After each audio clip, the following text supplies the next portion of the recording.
حسین حسین.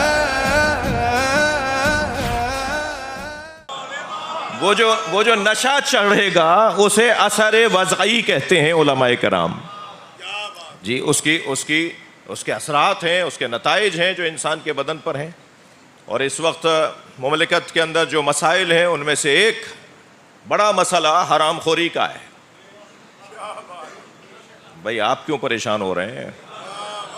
4 چیزوں نے پاکستان کو اس وقت پریشان کر رکھا ہے.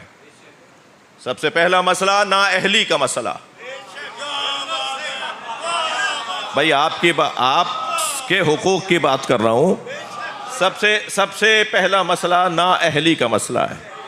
جی میرٹ کے بنیاد پر، قابلیت کے بنیاد پر کرسیاں نہیں مل رہی. بڑی عنایت آپ کی توجہات ہیں. جی اب میں کیونکہ ایک انقلابی عالم دین کے گھر کی مجلس ترحیم ہے تو میں جانتا ہوں کہ مجھے کیسے بولنا ہے. ایک صلوات پڑھیں ذرا محمد و آل محمد. یا علامہ اعجاز صاحب کی زبان میں کہوں کہ میں جانتا ہوں کہ انہیں کیسے بلوانا ہے. بھائی صلوات پڑھ لیں محمد و آل محمد.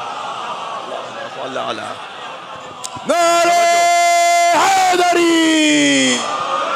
ایک ہمارے ملک کا مسئلہ یہ میں اپنا درد بیان کر رہا ہوں، یہ اپنی ایک کیفیت بیان کر رہا ہوں اور اپنا ایک مشاہدہ اور اپنی ایک تکلیف جو آپ سب بھی اسی کے اندر مبتلا ہیں.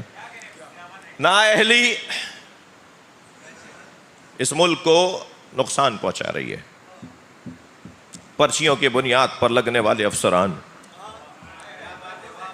سفارشوں کے بنیاد پر بیٹھنے والے اور مقرر ہونے والے اور پوسٹنگ پانے والے افسران، نااہلی اس ملک کے لیے خطرناک ایک وبا، ایک ناسور، ایک خطرناک ایک بیماری ہے. دوسرا مسئلہ، ممکن ہے کوئی نااہل نہ ہو، میرٹ پر آیا ہو، قابل ہو، پڑھا لکھا ہو، CSS کر کے آیا ہے، فلاں پیپر پاس کر کے آیا ہے. دوسرا مسئلہ ہے کاہلی.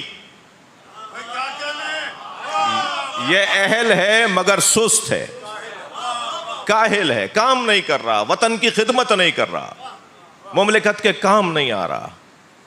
جی الحمدللہ شخصیات تشریف فرما ہے.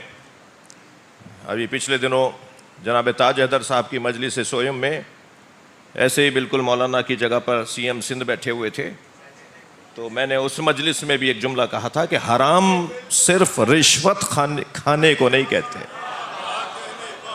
حرام صرف رشوت کھانے کو نہیں کہتے. صبح 8 بجے آفس کا ٹائم ہے، 6 بجے تک آفس بیٹھنے کا ٹائم ہے، موصوف 10 بجے آتے ہیں اور 4 بجے چلے جاتے ہیں، تنخواہ پوری لیتے ہیں، یہ بھی حرام ہے. جی اور میں نے ان سے کہا تھا کہ آپ سے بھی کہہ رہا ہوں اور آپ کے افسران سے بھی کہہ رہا ہوں. صلوات پڑھ لیں ذرا محمد و عالم. بھائی اس سے بلند صلوات پڑھ لیجئے. اللہم صل علی. جی میں اپنے مضمون سے یقیناً دور ہو رہا ہوں لیکن یہ بات کہنے کی ہے. دوسرا عنوان ہے کاہلی، سستی. معاشرہ تباہ ہو رہا ہے، برباد ہو رہا ہے سست اور کاہل ذمہ داروں کی وجہ سے. ممکن ہے کوئی اہل ہو، کاہل بھی نہ ہو، وقت پر آتا ہے، وقت مکمل کر کے جاتا ہے اور قابل بھی ہے، مگر تیسری بیماری کا شکار ہے اور وہ ہے حرام خوری. رشوت لیتا ہے، حرام لیتا ہے. جی اس کی بنیاد پر اپنے ادارے کو چلا رہا ہے.